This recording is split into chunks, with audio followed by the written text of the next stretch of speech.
All right, we're good to go. Okay. Good evening. Welcome to the Jersey City Zoning Board of Adjustment. This is our regularly scheduled meeting for January 26, 2023. In accordance with the Open Publics Meeting Act, we are holding this meeting virtually, and we will call this meeting to order. So we'll start with the Pledge of Allegiance. I pledge allegiance to the flag of the United States of America, and to to the the republic republic for which it stands, one nation, under God, indivisible, with liberty and justice for all. Okay. Francisco, are there any sunshine announcements? Yes, in accordance with the Open Publics Meeting Act, notice has been given to the Jersey Journal, the Jersey City Reporter, El Especialito, and posted with the city clerk on Tuesday, January 24th, 2023. We have the notices to be marked. And notice B1 is accepted and marked. Thanks, Cyrus. Can you please take roll call? Yes, Commissioner Silva, Here. Commissioner Green, Here. Commissioner Arujo, Here. Commissioner Donnelly, Here. Commissioner Allen, Here. Commissioner Shadid, Here. and Chairman Jacobs. Here. We have a total of 7 commissioners present tonight. Thank you. Iris, can you please swear in staff? Yes, sir. Staff, do you swear that the testimony you will provide this evening will be the truth, the whole truth, and nothing but the truth? Yes. I believe I have Tanya on and Francisco. Please state your full names for me.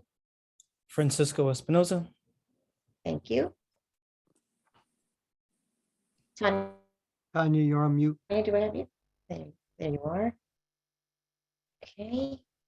And you are sworn this evening. Staff is sworn. Mr. Chairman. Sorry. Okay, Thank you. thank you. Any correspondence? yes, let me share my screen.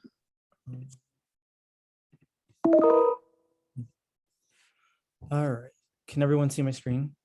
Yes. Okay, so other than the adjournments, which is case Z22-057, the address is 81 Hutton. They have requested to carry to the February 9th, 2023 regular meeting with preservation of notice. So if you are here for this case, this item will not be heard and you will not receive another notice. In terms of new business, item number 9, case Z22-040, the address is 74 Bowers Street. They have also requested to carry to the February 9th, 2023 meeting with preservation of notice. Again, you will not receive another notice if you are here for this item. And item number 10 will proceed tonight. Thank you. I think it sounds like that also covered adjournments. So case, it looks like what's listed on the calendar, 81 to 83 Hutton Street is carried, and then the address for 74 Bowers Street is also carried, right? That's correct. Okay, so then we're only proceeding with case Z22-038. The address is 100 Webster Avenue. So Mr. Joseph, the floor is yours. Promoting Stephen Joseph.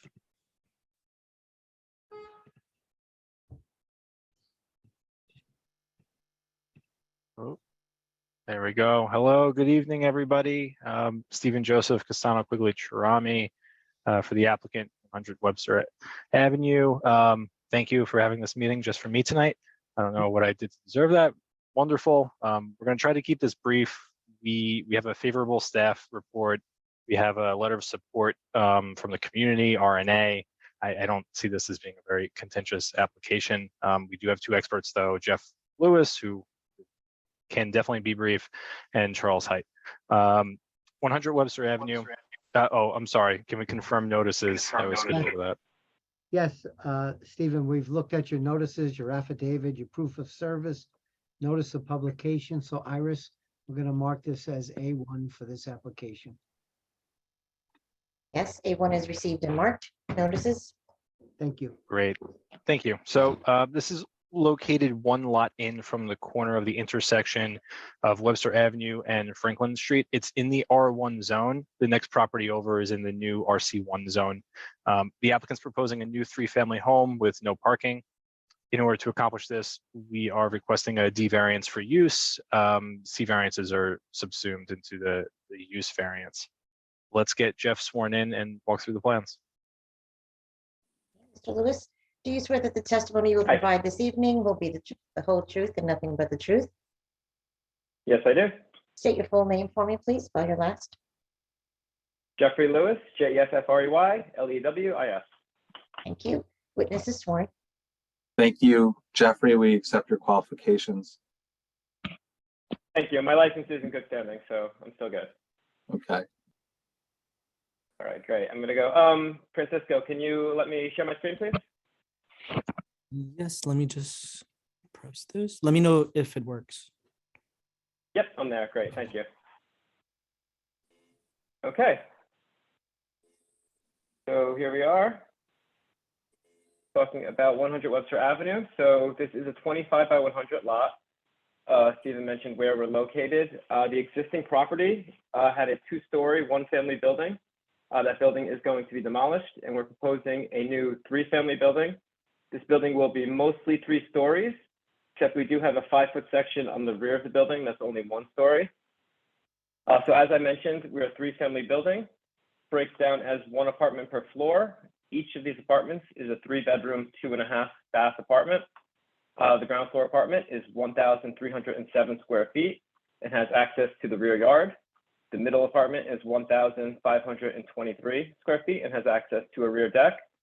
And the top apartment is 1,578 square feet and has access to a roof deck. So looking at our proposed property on the right here, starting at the front, we are proposing new concrete curbs, new concrete sidewalks, 1 new street tree.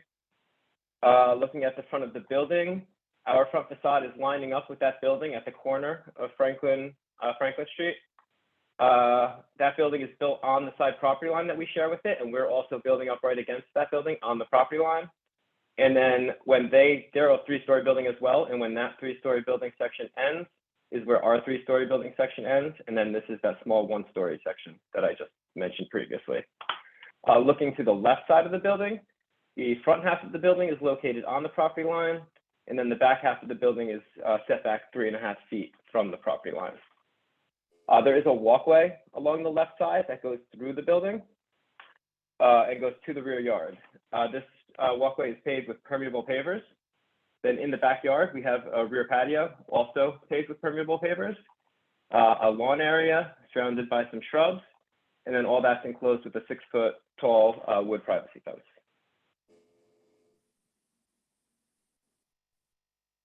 I'm gonna move on to the floor plans. So the first floor is on the top. This is the front on the left here. So there are 2 doors in the front. The first one to the left, to the top on this drawing, leads to that exterior corridor that I just mentioned. Besides going to the backyard, that hallway actually also gives us access to the sprinkler room, as this is a fully sprinklered building, to our gas and electric meters, and then also to the trash and recycling area for the building. The second door leads to the main lobby, which leads to a stair up to apartments 2 and 3, and then the door into apartment number 1 on the ground floor. As mentioned, this is a 3-bedroom, 2.5-bath apartment. All of the apartments have forced air for heat and air conditioning and laundry inside each apartment. And then, as mentioned again previously, we have direct access to the backyard on the ground floor apartment. The second floor apartment is shown down below. Access from the main stair. Again, 3 bedrooms, 2.5 baths. The 2 main features here, we do have in the center of the apartment a little extra room, which is an office/den space. And then on the back, that 1-story section we're using for a roof deck to provide some outdoor space for the second floor. Moving on to the third floor plan. The apartment layout is basically the same as the floor below with a few minor exceptions. One, of course, is that we don't have that rear roof deck here. However, we do have a roof deck on top, which is accessed from the stair, which is internal to the apartment. So you don't have to leave the apartment to get up to the roof deck. Looking at the roof deck plan here, we have the stair up, and then we have an 896 square foot roof deck, which is private only for apartment number 3. And the 3 air conditioning condensers are also located on this roof. Moving on to the building elevations. On the right here, we have the front elevation. The main building finish is an off-white brick. This also has a 2-foot-high light gray cast stone base at the bottom of the building. We have a 2-story bay window on the 2nd and 3rd floor. This is wrapped in black aluminum. The 30-inch cornice at the top of the building is also wrapped in black aluminum. All of the windows have black metal frames, and the doors are also black metal frames with half transparency glass. Looking to the left here, we have the rear elevation. The main finishes here are an off-white vinyl siding. And then at the base, we have a light gray stucco finish. And then we'll see on the sides, these are the same finishes as the rear, vinyl siding and stucco finish for the base. And the right side of the building where all of this is up against our neighbor's building. However, the 1-story addition that is a little past it will be finished with that same vinyl siding and stucco finish. Thank you. That concludes my presentation. Stephen, unless you have something else that you want me to address first.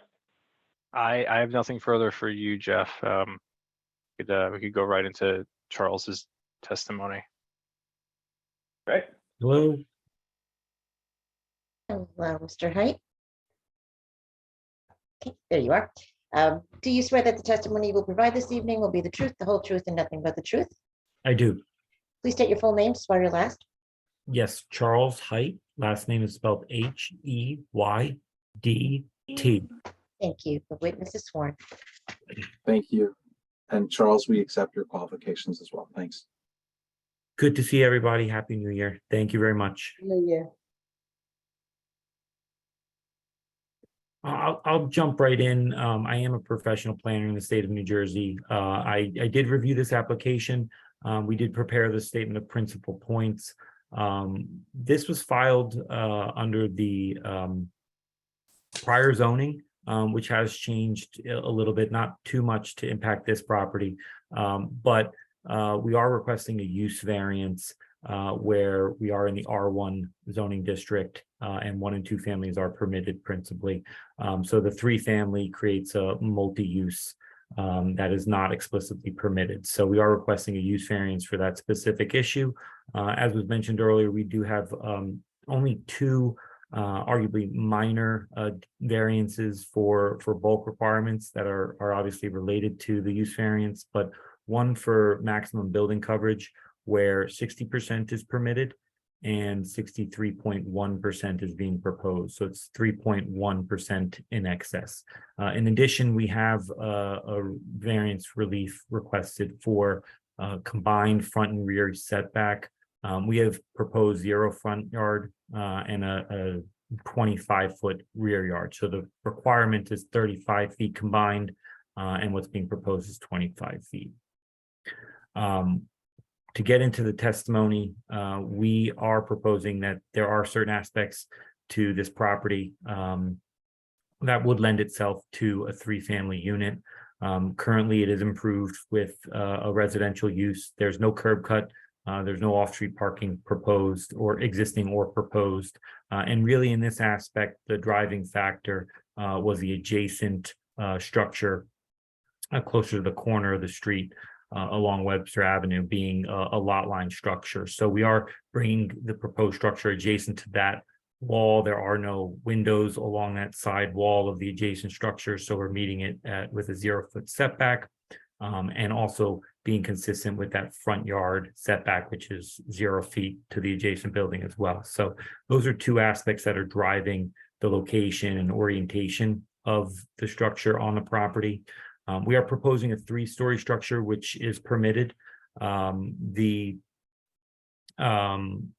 layouts are, as Mr. Lewis said, 1 unit per floor. These are 2-bedroom units. The ground floor actually creates a little bit more of the building coverage because it does have a little bit of the extension, but that actually helps mitigate some of the impacts. So I'll get into that in a bit. But as far as the setbacks go in the rear yard, the minimum for a rear yard is 25 feet, which we do comply with. So we're trying to balance consistency with the 0 front yard setback in the front with the minimum required rear yard of 25 feet. For those issues about the property, the adjacent property and the overall design, I do think it lends itself to a particular suitability for a three unit structure, given that three stories are proposed, 1 unit per story. And I think it meets that test. I also think there are reasons with respect to the land use law. Again, these are high level reasons for purposes of planning. One, to guide the appropriate development of land in New Jersey. This property, the existing structure is older. It is not in the best of shape, but the new structure would certainly be a benefit. One would say could be aesthetically pleasing and promote a desirable visual environment. We are proposing a street tree, a new facade consistent with that 0 front yard setback would establish that desirable visual environment. And then that's purpose I. And then also 3 units at this location. While it's not a permitted use, it is an appropriate density for a location in this area of the Heights. That would be establishing an appropriate population density in the state of New Jersey for this area. That's purpose E. With respect to the negative criteria, I think this is where we really took a close look at the requested bulk variances. With respect to no substantial detriment to the general welfare, I think the extension on the ground floor that really creates the added building coverage, that building coverage variance is only at the ground floor. So we still are allowing sufficient light and air from a building massing standpoint to this property and adjacent properties. There's no impact, no substantial impact, in my opinion, with respect to the proposed massing structure. Equally with balancing the front and the rear, it is a little tricky. We are leaning towards the existing structure at the corner of this block that does have a 0 front yard setback. We are also matching the length of that building, which gets to the 25 feet. That adjacent structure is a little odd in its parcel configuration. There's 2 segmented properties, but from a practical standpoint, we do have similar building depth. That allows us to still provide that full 25-foot rear yard where we are proposing added landscaping and a usable rear yard space. So again, there are benefits being proposed for future tenants, both interior and exterior with the layouts. Nice new nice new 2-bedroom units, which would be a benefit to the community. I'm sorry, I'm saying 2-bedroom, they're 3-bedroom units. With respect to the impairment, detriment and impairment to the zone plan and zoning ordinance, again, when we reviewed the new zoning, the only change was really to the adjacent property, which had been rezoned from the R1 to the RC1. That's a little bit more of a mixed use district. That was a mixed use building. I think it's going under renovations to become a 3-family, but our property still is within the R1, so there's no change there. I don't believe there's an impairment. It is still a low density residential use. We're not introducing any off-street vehicle parking that will take away from any on-street parking. So I think that's always a concern for the board. We've opted to go on the route of a very low impact, no off-street parking design, and it would help create more of a walkable community with people living locally and being more active locally and relying on mass transit. That really segues into the master plan.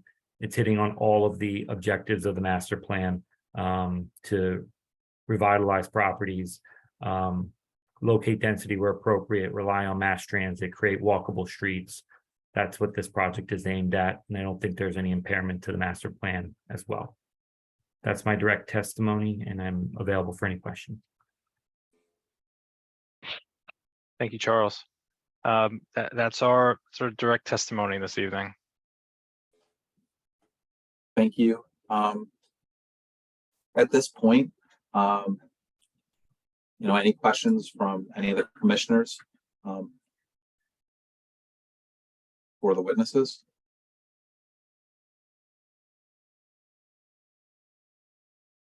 Okay.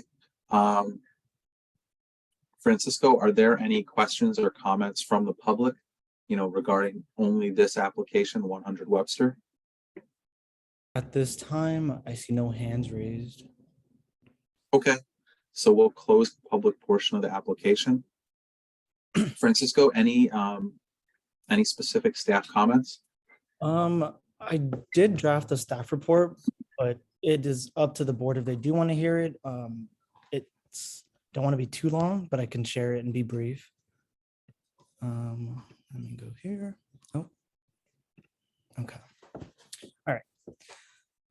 So just to get everyone situated in where we are, this is Webster, Webster Ave between Franklin. This is the site. And in terms of the D1 use variance, the MLUL acknowledges that special reason advancing the purpose of general zoning are sufficient for use variances. Such reasons are to be supported by meeting the positive and negative criteria as established in the Medici. In terms of positive criteria, the application advances the purpose of the R1 zone by proposing compatible infill development that preserves not only the streetscape, but low-rise character of the area. The site is located one lot south of, this should say, the RC1 residential commercial district, which allows for 3 and 4 story buildings, and it recognizes and promotes the existence and importance of historic mixed-use neighborhood business districts throughout the city. The project proposes a density of 52 units, whereas the RC1 calls for 65 units an acre, or roughly 3 units, implying that the 3-unit proposal is appropriately scaled as compatible infill between the existing R1 zone and the neighboring zoning district of the site. There are several existing non-conforming multifamily buildings within the R1 zone of this block with similar existing densities as is proposed in this application, and therefore the multifamily use is neither out of scale or out of character for this area. In terms of the statutory negative criteria, the relief can be granted without creating any substantially adverse effects on the public or without causing any substantial impairment to the zone plan.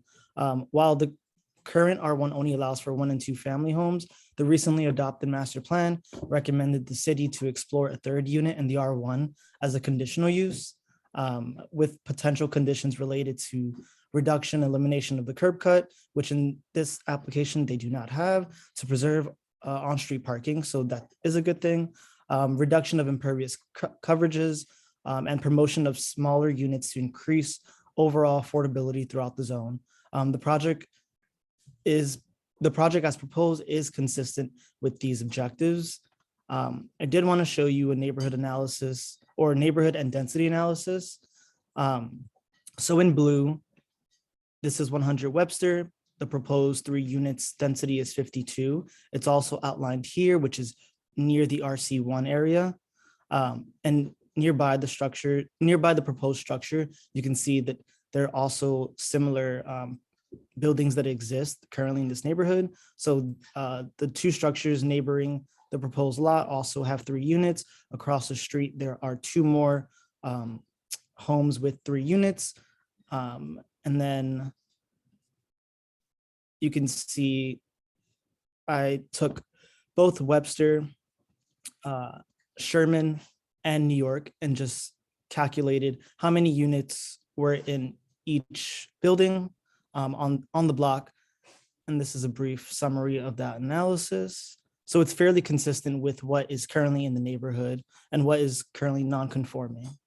In terms of the front and rear yard combined setback, the applicant is proposing a 0 setback in front and a 25-foot rear yard. The rear yard setback is conforming to the R1 standards where 20 feet is required.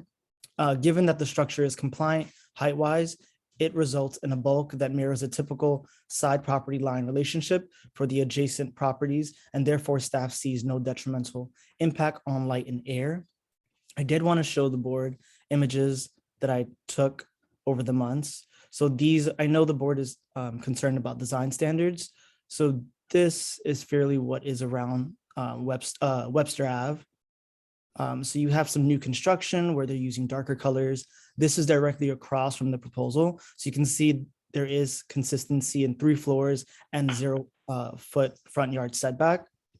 And then as we get into the middle of the block, you can see there are some larger buildings with more density.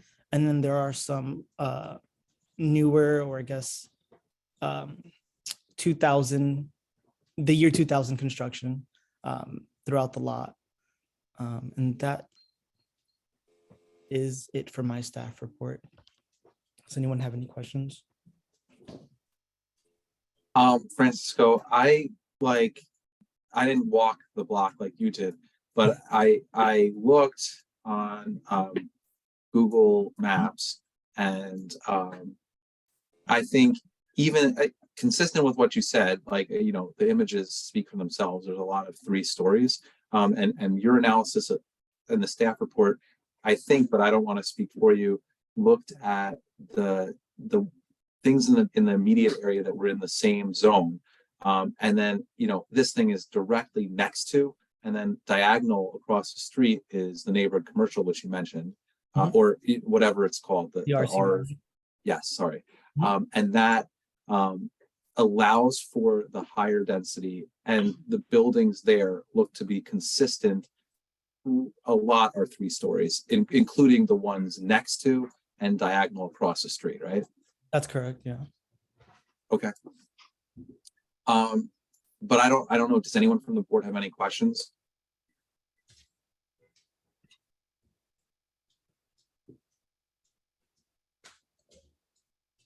Does anyone, if there's no questions, does anyone want to make a motion?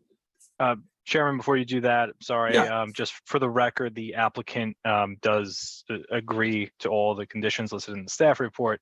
And Francisco, you missed a photo of the property that we were actually trying to mirror. There's a beautiful property at 64 Franklin. It's around the corner, but that kind of design is kind of what we were going. So right around the corner, there's a beautiful building on Franklin, but if the board wants to take a look at that after the fact, that's kind of what the end product is intended to duplicate. But yeah, that's all.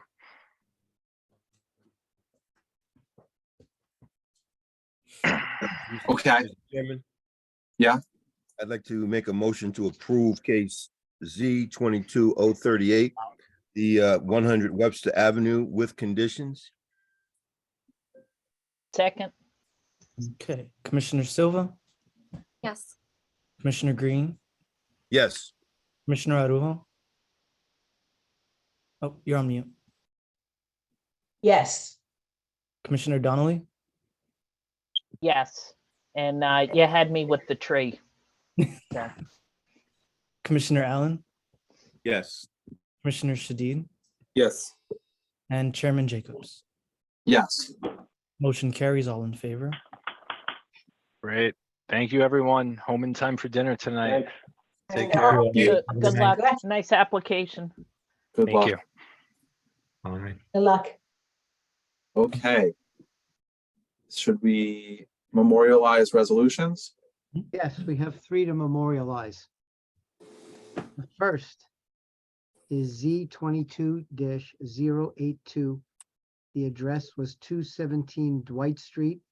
That was for a 1-year extension on the approvals it already received. We heard that on December 8th. Present on December 8th was Chairwoman Coyle, Commissioners Shadid, Brown, Green, Park, Patel, and Allen. That passed 7 in favor, none opposed. All in favor of memorializing that? Aye. Aye. Aye. And the next case was heard on December 14th. And that was case Z22-050. That was in the matter of 414 New York Avenue LLC. It was an application for a minor site plan approval with a use variance and bulk variance relief. The commissioners, well, that passed 5 in favor, 2 opposed. The commissioners who voted in favor of that were Commissioners Shadid, Silva, Patel, Donnelly, and Brown. And the 2 commissioners that voted against that were Commissioners Allen and Coyle. All in favor of memorializing that? Aye. Aye. And the next case was heard on January 12th. That's Z22-104. That was BLD GUP Management LLC. That was for a 2-year extension for the approvals gotten at 130 Summit Avenue. Present that evening was Commissioners Coyle, Allen, Arroyo, Park, Shadid, Green, and Jacobs. That passed 7 in favor, none opposed. All in favor of memorializing that? Aye. Aye. And that concludes the resolutions to memorialize. So. 7:00, can't believe it. that- Okay. That may conclude our business. Hmm. Okay. The one thing I was gonna ask, Mhm. Vinny, you and I talked this week. I don't know if there's any update on the appeal. Do we want to go? We can do this in executive session. Yeah, why don't we do that? Why don't we move into executive session? We need somebody to move to do that. I make a Motion motion to to close Okay, the public meeting. we could do that too. Well, let's go into executive session first. So Yeah.